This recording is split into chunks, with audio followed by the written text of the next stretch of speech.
O Diário Comunidade de hoje fala sobre diversidade sexual. O preconceito já causou inúmeros casos de violência no país e aqui na região. Como explicar um comportamento tão agressivo? É possível conscientizar uma pessoa assim? Para tirar todas essas dúvidas, nós convidamos a psicóloga Renata Plaza Teixeira. Renata, vamos começar entendendo melhor esse conceito, né? Como a psicologia define o que chamamos de homofobia? Bom dia, seja bem-vinda. Bom dia, obrigada. Bom, sendo uma fobia, trata-se de algo que tem um componente racional, né? Uma fobia a homossexuais, existe um componente patológico aí, porque uma aversão sem motivação, né? Agora, o que leva, Renata, uma pessoa a agredir uma outra só pela orientação sexual, já que é uma situação que não tem nada a ver com ela?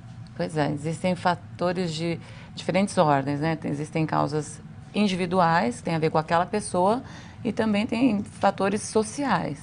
Então, uma pessoa, devido à história de vida dela, que vai ser particular, dependendo de cada caso, ela pode desenvolver essa aversão, né?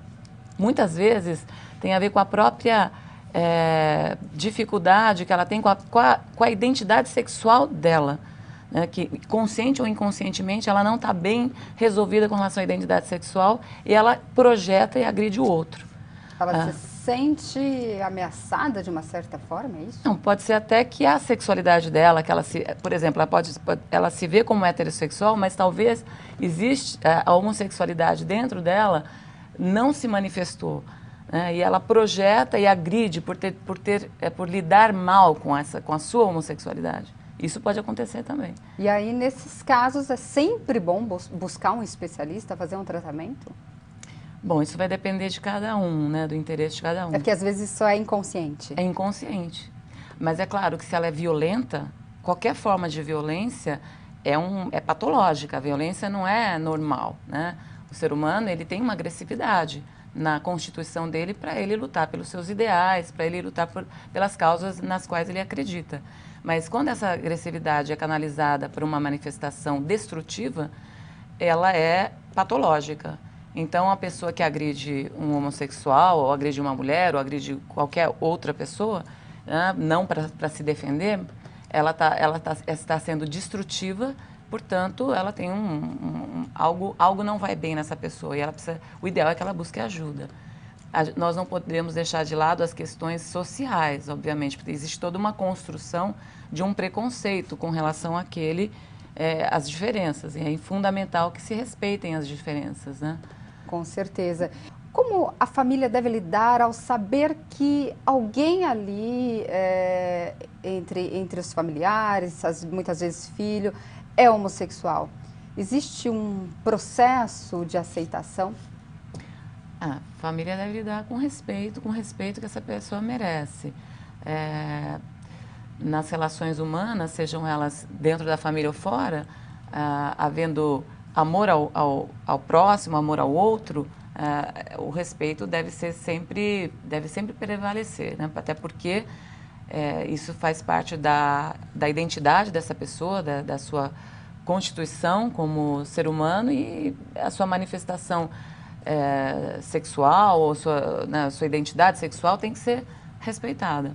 É até bom reforçar que o que forma um ser humano é o caráter, né? Princípios e não a orientação sexual. Isso tá muito independente, né? Sem dúvida. A identidade sexual da pessoa, absolutamente nada tem a ver com o caráter, com os valores, com os princípios dessa pessoa. Não tem relação entre uma coisa e outra. Apesar de haver preconceito de algumas pessoas que tendem a fazer algum tipo de associação com um comportamento reprovável socialmente, mas é preconceito, não tem absolutamente nada a ver. Infelizmente, esse preconceito ainda existe, né? Infelizmente existe. Mas sendo preconceito, ele é algo que foi construído. Se ele foi construído, ele pode ser desconstruído, né? Então, ninguém nasce preconceituoso. As pessoas o ser humano tem alguma resistência ao diferente, algum medo do diferente, mas ninguém nasce preconceituoso. O preconceito é construído. A importância de ações, de intervenções socialmente, né, em termos de grupo, educação em direitos, processos mais de informação, de dar informação à sociedade, como esse programa, por exemplo, né? Sem dúvida. Eu acho que o caminho é esse. É esse. Muito obrigada pela sua participação. Eu que agradeço.